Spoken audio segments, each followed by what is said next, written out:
Pure Land School is an easy path. The Pure Land teachings are the easy way to practice.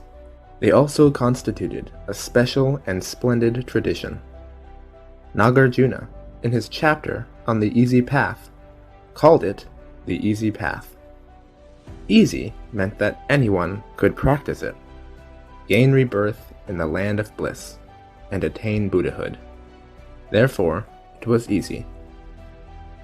The practice was easy because recitation of Namo Amitabha Buddha alone was enough to gain the practitioner rebirth in the land of bliss. It was exceedingly simple. There was no need to recite other scriptures or mantras, or to undertake practices of the other schools. If one had to add other sutras or mantras, or perform other acts of merit to enter the Pure Land, that would become very complicated. It would not be easy or simple at all. Namo Amitabha Buddha consists of only 6 characters. Because of its simplicity, it can be readily practiced by people of all capabilities, superior, intermediate, and inferior. It can be performed by monastics and householders alike. As the saying goes, Buddha recitation accommodates practitioners of all ability and aptitude. If 10,000 practice it, 10,000 will be reborn in the Pure Land. At the same time, reciters can in this very life be certain of rebirth in the Pure Land. And rebirth leads to the speedy attainment of Buddhahood. So what is simple produces a transcendent outcome.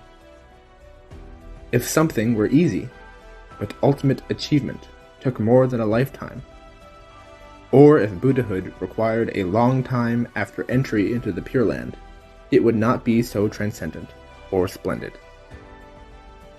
Master Nagarjuna described the Pure Land school as simple, easy to practice, relaxing, and reassuring.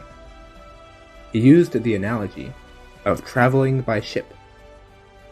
On board a ship, it does not matter if we are healthy or ill, or whether we can move about easily or not. So long as we stay on the vessel, we can travel from one shore to the other in a relaxed, easygoing manner. The analogy implies that whether we can extricate ourselves from the cycle of rebirth does not depend on our own efforts. As ordinary beings, all we have is the ability to create karma, not to end rebirth or achieve Buddhahood. That is why Nagarjuna said that apart from Pure Land practice, all other schools tread the difficult path. To illustrate the difficulty involved, Master Nagarjuna used another analogy: traveling by land. If we wish to journey somewhere far away, it would be easy if we could go by ship or plane. It would be hard indeed if we had to go on foot. Even if we climbed mountains and crossed rivers after much effort, it is not certain we will arrive at our destination. The great distance means that there will be hidden dangers and many obstacles. Master Nagarjuna employed yet another analogy. Imagine if we had to lift a great chiliocosm with our hands. Can we do it? We can carry 5 caddies, perhaps even 10 caddies, but there is no way we can move a great chiliocosm. Nagarjuna used this analogy to point out that it is exceedingly difficult for us to leave the cycle of rebirth and attain Buddhahood by dint of our own efforts. There is a saying about how hard it is to soar into the heavens. By taking an airplane, we can indeed ascend to the sky for a while. But without a plane, can we soar into the heavens? Of course not. So long as we aspire to rebirth in Amitabha Buddha's Pure Land, and recite his name exclusively, It would be as though we had boarded the ship of his great vow. Monastic or householder, accomplished practitioner or otherwise, pure of mind and heart or not, all would be reborn in the land of bliss.